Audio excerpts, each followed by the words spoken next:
In the charged atmosphere at this time around the role of Muslims in America comes what is billed as the first major exhibition in the United States on the Qur'an. Jeffrey Brown reports. This is one of the great highlights of the exhibition. It's a Qur'an from the early 14th century, from about 1330, signed by a great master called... Signed. Yeah. A holy book as a work of art. The Quran, sacred to some 1.6 billion Muslims around the world. A new exhibition at the Smithsonian Institution's Sackler Gallery in Washington, D.C. presents 68 of the most important and exquisite Qurans ever produced. Dating from the late 7th to early 17th centuries, they come from many parts of the Islamic world and are part of the collection of the Museum of Turkish and Islamic Arts in Istanbul. That's where Sackler chief curator Masime Farhad first saw them. I realized that these were true works of art, that every single one of them was astounding in its sort of mastery of the calligraphy, of the styles, and also of the scale of the works. And that is something that, to me, was very important and motivated me in trying to organize this exhibition, because I thought it really shifted my perception of what these works are, and I'm hoping that it will also shift the perception of the visitors who come to the museum to see the exhibition.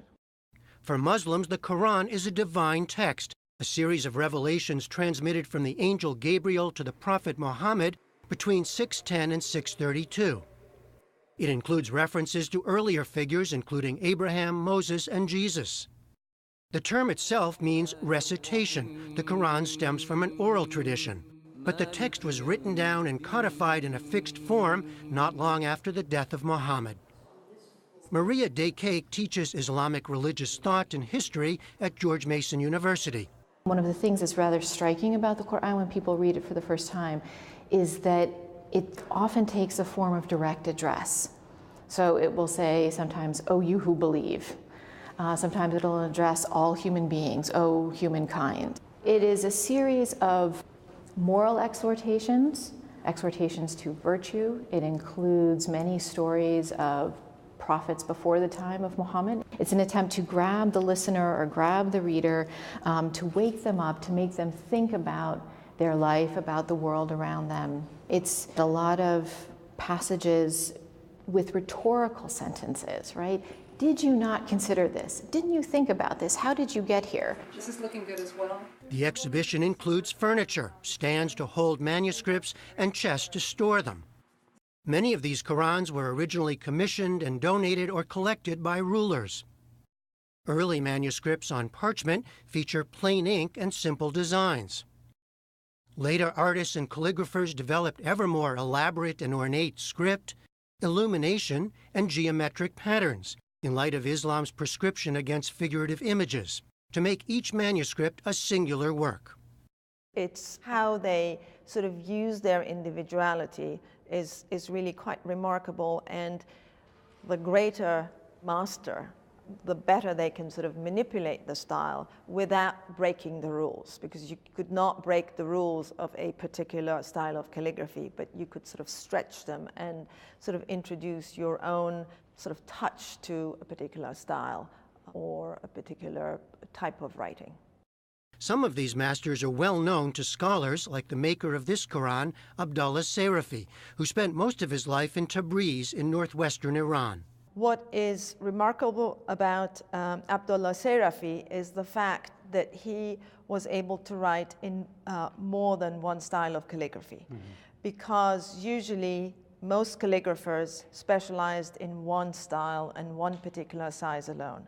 It was clearly a Quran that was meant for display. It is so lavish in its use of both illumination in terms of that sort of very rich black ink, the fact that every gold line is outlined in black. I mean, this is a visual feast and is supposed to be viewed and looked at. So it was meant as a display copy. How long would it take to do something like this? Many years. Years for each one? For each one. Even amid a highly contentious and politicized atmosphere today concerning Muslims in America, the curators say this exhibition was long in the works and the timing is coincidental. For her part, Maria Daycake hopes it will shine a different kind of spotlight on Islam and the Quran. You will hear sometimes Islamophobic comments about Islam, and they'll say, well, you know, why would I want to know anything about this text? I see what kinds of things it produces, right? It produces people who behave in these violent ways or something like that. But when you come here, you see the larger reality of what it's produced, right? It produced beauty. It produced scientific inquiry. It inspired literary endeavors.